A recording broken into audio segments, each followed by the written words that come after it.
Breaking news చూస్తున్నాం. Hyderabad Saidabad LCH కాలనీలోని little Indians upper primary స్కూల్లో దారుణం జరిగింది. విద్యార్థిని తలపైన టిఫిన్ బాక్స్ తో కొట్టాడు ఓ టీచర్. సున్నిత ప్రదేశంలో దాడి చేయడంతో స్టూడెంట్ తలకి చాలా తీవ్రంగా గాయమైంది, రక్తస్రావమైంది. అయితే హుటాహుట్న ఆసుపత్రికి తరలించారు. 3 కుట్లు వేశారు వైద్యులు. పోలీసులకు ఫిర్యాదు చేశారు పేరెంట్స్. ప్రస్తుతానికి ఈ ఘటన కొంత ఆందోళన గురి చేస్తోంది. ఏం తప్పు చేసినా ఏం చేసినా నిజంగా మీ పిల్లలు అయితే ఇలా కొడతారా? కొంతమంది ఇంకో టీచర్లు ఇంటి దగ్గర పాపం బహుశా భార్యతో గొడవ అవుతుందో లేకపోతే భర్తలతో గొడవ అవుతుందో తెలియదు, కానీ వచ్చిన తర్వాత ప్రతాపం మొత్తాన్ని కూడా స్కూల్లో పిల్లలపై చూపిస్తూ ఉంటారు. మరి వాళ్ళకి ప్రిన్సిపల్తో గొడవ అవుతుందా లేకపోతే చాలని జీతాలా? అసలు మీ మూర్ఖత్వం ఇంతలా ఉంటుంది. మీరు ఒక రకంగా చెప్పాలంటే గురు బ్రహ్మ గురు విష్ణు గురుదేవో మహేశ్వర గురు సాక్షాత్ పరబ్రహ్మ తస్మై శ్రీ గురవే నమః. ఇది కదా గురువులంటే. దైవంలాగా, గురువులంటే తల్లిదండ్రిలాగా, గురువు అంటే అన్నింటికి మూలం అనేటువంటి వ్యక్తిలాగా చెప్తూ ఉంటారు. అటువంటి సిచ్యువేషన్లో ఒక్కసారిగా ఇప్పుడు ఈ ఘటన మరోసారి కొంత ఆందోళన గురి చేస్తోంది. సో ప్రజెంట్ ఈ ఘటన కొంత ఆందోళన గురి చేస్తున్న అంశంగా ఉంది. సో ఆ పిల్లవాడు స్కూల్కి వెళ్ళిన తర్వాత ఏం తప్పు చేశాడో ఏం తెలియదు, కానీ లిటిల్ ఇండియన్ ప్రైమరీ స్కూల్ అంట. మళ్ళీ నేను చెప్తాను అడ్రస్, ఒకసారి మీరు కూడా ఒక కంట కనిపెట్టండి. మీ పిల్లలు ఇంకా ఎవరైనా కనుక ఆ స్కూల్లో చదువుతున్నట్టయితే ఒక్కసారి మీ పిల్లవాడిని అడగండి టీచర్ల ప్రవర్తన ఎలా ఉంటుందనేది. ఎల్సీహెచ్ కాలనీ అట. ఎల్సీహెచ్ కాలనీలోని little Indians upper primary school వింటారు కదా. హైదరాబాద్లోని సైదాబాద్ ఎల్సీహెచ్ కాలనీలోని little Indian primary school upper primary స్కూల్లో ఈ ఘటన చోటు చేసుకుని ఇక్కడ కనబడుతుంటే చిన్న బాబు పైనే టిఫిన్ బాక్స్తో కొట్టారట. టిఫిన్ బాక్స్తో కొట్టడంతో రక్తస్రావమైంది తీవ్రంగా. ఆ లెటర్ మనం చూస్తున్నాం. పోలీసులకి కంప్లైంట్ ఇచ్చిన లెటర్ అది. సో ఆవుల ఈశ్వర్ స్టడీయింగ్ ద ఎల్కేజీ చదువుతున్నటువంటి బాబట. మరి ఎల్కేజీ చదివేటువంటి ఆ పిల్లవాడు ఏం తప్పు చేసిండు? అంత ఆగ్రహం, అంత కోపం ఎందుకు వచ్చింది? కొట్టింది కూడా ఒక మహిళా టీచర్ అట. రేపటి రోజున నీ పిల్లవాడిపై రకంగా దాడి చేస్తే ఊరుకుంటారా మహిళా టీచర్?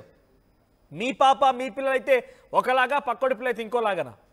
ఇంత దారుణంగానా? మీరు మందలించండి, వారిని వార్న్ చేయండి, వారిని కొంత టీచర్ అంటే భయపెట్టండి. కానీ ఈ టిఫిన్ బాక్స్లు పట్టి పలగొట్టి ఆ తలబాల కొట్టడం ఏంటి? ఆ రక్తం కావడం ఏంటి? బహుశా ఇంటి దగ్గర భర్తతోనో ఈ మాట అంటున్నందుకు కొంత ఇబ్బంది పడవచ్చు బహుశా ఆవిడ. కానీ ఇక్కడ నేను చెప్తోంది ఒకటే ఏంటంటే, దయచేసి ఇంటి దగ్గర సమస్యలు ఇంటి దగ్గరే వదిలేసి, లేకపోతే ప్రిన్సిపాల్తో ఉన్న సమస్యలను లేకపోతే జీతాల సమస్యలను వదిలేసి పిల్లల్లా చూడండి. మరియు అక్కడ ఉన్నటువంటి కోపాగ్రహవేశాలు మొత్తాన్ని కూడా ఇక్కడ చూపించిన కారణంగా చూడండి ఆ బాబు తల పగిలిపోయింది. ఒక మహిళా టీచర్ ఈ రకంగా దాడి చేసిందట. సో ఏమైనా ఈ అంశం కొంత ఆందోళన గురి చేస్తోంది. మరిన్ని అప్డేట్స్తో మా ప్రతినిధి పెట్రిషియా లైవ్లో సిద్ధంగా ఉన్నారు. పెట్రిషియా, సో అప్డేట్స్ ఏంటి? పోలీసులు ఏం చెప్తున్నారు? ఆ మహిళా టీచర్ పైన ఎటువంటి చర్యలకు ఉపక్రమించే అవకాశం ఉంది? టిఫిన్ బాక్స్తో కొట్టేంత తప్పు ఆ బాబు ఏం చేశాడు? తను ఏం చెప్తోంది? ఇలా ఎందుకు కొట్టామని అడిగినప్పుడు ఏం చెప్తోంది? సమాధానం ఏంటి? ఎస్, ఒక బుద్ధి లేని టీచర్ చేసిన పని అని చెప్పొచ్చు. ఎన్ని మాటలన్నా కూడా ఆ టీచర్ని తక్కువనే చెప్పొచ్చు. చిన్న విద్యార్థి అయినప్పటికీ కూడా విచక్షణ రహితంగా తలపైన కొట్టడం. ఈ ఘటన LCH colony little Indian upper primary స్కూల్లో ఈ ఘటన చోటు చేసుకుంది. ఒక చిన్న ఎల్కేజీ చదువుతున్న విద్యార్థి పైన బ్యాగ్లో ఉన్న వాటర్ బాటిల్, ఏదైతే వాటర్ బాటిల్తో పాటు బాక్స్ ఉందో బాక్స్తో గట్టిగా కొట్టడము, హెడ్ పైన కూడా తీవ్రమైన గాయాలు అవ్వడము, ఎటువంటి అంటే హ్యుమానిటేరియన్ గ్రౌండ్స్ కూడా మర్చిపోయి ఒకవైపు ఆ బాబుని కొట్టడము, తీవ్రమైన రక్తం రావడం, ఆ బాబుకి హుటాహుటిగా వెంటనే పోలీస్ స్టేషన్కి కుటుంబ సభ్యులు కంప్లైంట్ చేయడము, హాస్పిటల్కి తరలించడము. 3 కుట్లు పడ్డాయని కూడా తెలుస్తుంది. ఎక్కడైతే ఆ చిన్న బాబు ఎల్కేజీ చదువుతున్న బాబు ఎవరైతే తండ్రి ఉన్నారో తండ్రి వెళ్ళి పోలీస్ స్టేషన్లో కంప్లైంట్ చేయడం అయితే జరిగింది. టీచర్ కూడా ఒక మైనర్ టీచర్ అంటూ కూడా సమాచారం అయితే వస్తుంది. ఈ లిటిల్ అప్పర్ క్లాస్ స్కూల్ ఏదైతే ఉందో ప్రిలిమినరీ స్కూల్ అని తెలుస్తుంది. ఈ స్కూల్లో మాత్రం అన్క్వాలిఫైడ్ అన్సర్టిఫికేట్ టీచర్స్ ఉండడం, అదే కాకుండా మైనర్ టీచర్లు ఎవరైతే జస్ట్ స్కూలింగ్ అయిపోయి ఇంటర్మీడియట్లో ఉన్న టీచర్స్ని కూడా అన్సర్టిఫైడ్ టీచర్స్ కానీ అన్క్వాలిఫైడ్ టీచర్స్ని పెట్టుకోవడం. మైనర్ టీచర్లు అంటే వాళ్ళు 18 years అబో కాదా? మైనర్సే అక్కడ టీచర్స్గా ఉన్నారా?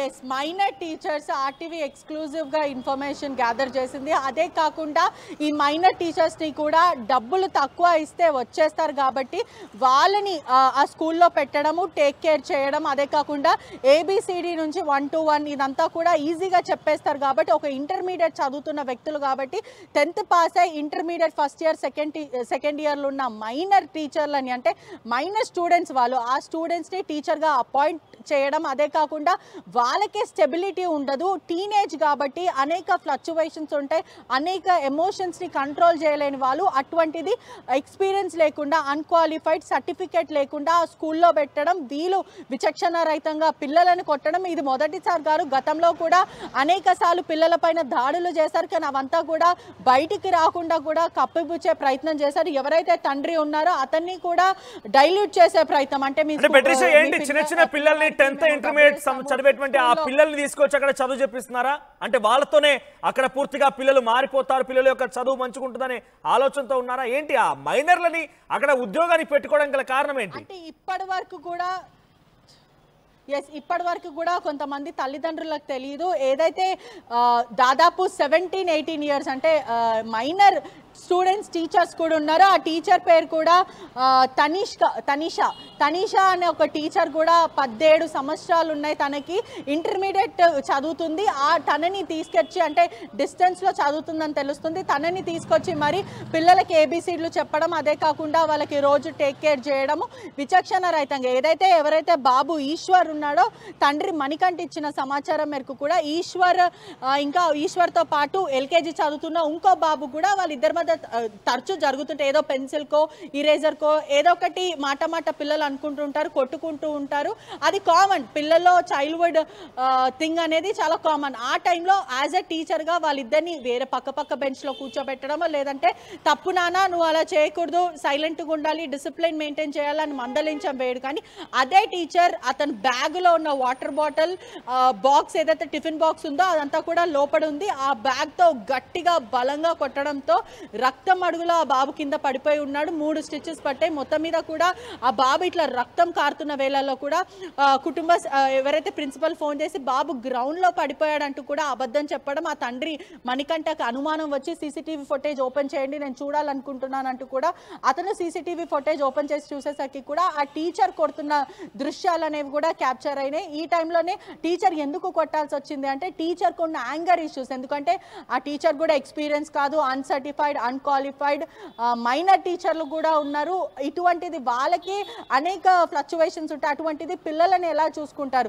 మేనేజ్మెంట్ కూడా తండ్రి పట్ల దురుసుగా ప్రవర్తించడం, నువ్వు ఎవరికి చెప్పుకుంటావో చెప్పుకో, లేదా మీ పిల్లవాడికి మేము ఇంత డబ్బులు ఇస్తాం వెళ్ళి హాస్పిటల్లో చూపించుకో, లేదంటే 1 సంవత్సరం కన్సెషన్ ఇస్తాం కావాలంటే అంటూ కూడా తండ్రినే బ్లాక్మెయిల్ చేసే ప్రయత్నం చేశారు. కానీ తండ్రి మాత్రం ససేమీరియా నాకు జరిగింది ఇంకా ఎవరికి జరగొద్దు, చిన్న పిల్లలు ప్రాణాలు పోతే ఎవరు రెస్పాన్సిబుల్, మీరు నా కొడుకుని తెచ్చి ఇవ్వగలుగుతారు అంటూ కూడా తండ్రి పోలీస్ స్టేషన్కి కూడా వెళ్లకుండా స్కూల్ యాజమాన్యం ఆపింది. అయినప్పటికీ కూడా తండ్రి వెళ్ళి పోలీస్ స్టేషన్ మెట్లెక్కి మరి నా కుటుంబానికి జరిగింది, నా కొడుకుకి జరిగినట్టు ఎవరికి జరగొద్దు, అసలు ఆ టీచర్ మనిషేనా లేక మృగమా, ఆ చిన్న పసిబాబుని అంత గట్టిగా బలంగా ఎలా కొట్టగలిగింది, రక్తం అడుగుల నా కొడుకుని చూసి నేను తల్లాడిపోయానంటూ కూడా ఆ తండ్రి ఆ కంప్లైంట్ కాపీలో కూడా రాయడం జరిగింది. ఇప్పటికే అనేక స్కూల్స్లో కూడా ఇటువంటి అన్క్వాలిఫైడ్ అన్సర్టిఫైడ్ టీచర్లను తీసుకురావడం, వాళ్ళకున్న యాంగర్ మేనేజ్మెంట్, ఇంట్లో గొడవలు కానీ లేకపోతే ఇంకా ఏదైనా ఉన్నప్పటికీ కూడా పసిపిల్లల మీద కూడా కోపాలు చూపించడం, పసిపిల్లల పైన దాడులు, లైంగిక దాడులు ఒకవైపు ఉంటే ఒకవైపు మానసిక దాడులు, అదే కాకుండా ఫిజికల్ అసాల్టేషన్, ఇటువంటివి తరచూ జరుగుతున్నాయి. పేరెంట్స్ కూడా పిల్లలను ఖచ్చితంగా కనిపెట్టుకుంటూ ఉండాలి. ఎటువంటి స్కూల్లో మీరు ఆ పిల్లలని జాయిన్ చేయించారో, ఆ స్కూల్ క్రెడిబిలిటీ ఏంటి, ఆ టీచర్ల క్వాలిఫికేషన్ ఏంటో కూడా ఖచ్చితంగా తల్లిదండ్రులు క్వశ్చన్ చేయాలి. ఈ పీటీఏ మీటింగ్స్ ఉన్నప్పుడు కూడా టీచర్లని కూడా మీరు ఏం చదువుకున్నారని కూడా ప్రశ్నించాల్సిన అవసరం వస్తుంది. ఎందుకంటే ఉపాధ్యాయులు గురువుల్ని ఎంతో నమ్ముతూ ఉంటారు. పిల్లలు ఇంట్లోనే భద్రత లేదు అంటూ కూడా ఎంతో ఇంట్లో ఉన్న పిల్లలకి భద్రత ఉండదు, బయటికి వెళ్ళినా కూడా భద్రత ఉండట్లేదు ఈ మధ్యకాలం అంటూ కూడా తల్లిదండ్రులు అతలకుతలం అవుతున్న పరిస్థితి. అటువంటిది స్కూల్లో అయినా వీళ్ళు పోలీసులు ఆ సదరు టీచర్ పైన చర్యలు తీసుకునే అవకాశం ఏదైనా కనబడుతుందా? అట్ ది సేమ్ టైం యాజమాన్యం పైన కూడా, బికాజ్ అక్కడ మైనర్స్ ని టీచర్స్ గా రిక్రూట్ చేసుకున్నారు కాబట్టి యాజమాన్యం పైన కూడా చర్యలు తీసుకోవాల్సిన అవసరం అండి. పోలీసులు ఏం చెప్తున్నారు? టీచర్ని కూడా కంప్లైంట్ చేశారు, టీచర్ని కూడా రిమాండ్కి తరలిస్తున్నారని తెలుస్తుంది. ఖచ్చితంగా ఇటువంటి లిటిల్ సైదాబాద్లో ఉన్న స్కూల్ ఏదైతే ఉందో, హయ్యర్ ప్రైమరీ ఏదైతే ఉందో, ఇటువంటి స్కూళ్ళ పైన కూడా రేడ్ చేయాల్సిన అవసరం ఉంది. ఎడ్యుకేషన్ ఆఫీసర్స్ కూడా ఇటువంటి దానిపైన కనిపెట్టుకుంటారు. అదే కాకుండా యాజమాన్యం, ఎవరైతే స్కూల్ సైదాబాద్లో ఉన్న స్కూల్ యాజమాన్యం ఉందో, ఈ స్కూల్ పైన కూడా ఖచ్చితంగా ఇన్వెస్టిగేట్ చేయాల్సిన పరిస్థితి ఉంది. ఎందుకంటే చిన్న పిల్లల పైన ఇది మొదటిసారి కాదు, గతంలో కూడా అనేక సార్లు జరిగింది. ఏదైతే లిటిల్ ఇండియన్ ప్రైమరీ స్కూల్, ఈ స్కూల్ పైన కూడా కంప్లైంట్స్ ఉన్నప్పటికీ కూడా ఎప్పుడు తరచూ డబ్బులు ఇస్తూ మేనేజ్ చేస్తారని తెలుస్తుంది. ఇటువంటి పైన ఎడ్యుకేషన్ ఆఫీసర్స్ కానీ వీళ్ళందరూ కూడా నిఘా పెట్టాల్సిన అవసరం అయితే కనిపిస్తుంది. తండ్రి కూడా వీళ్ళ పైన ఖచ్చితంగా కంప్లైంట్ ఇచ్చాను, నేను వీళ్ళని అరెస్ట్ చేయాలంటూ కూడా తండ్రి కోరుతున్న పరిస్థితి.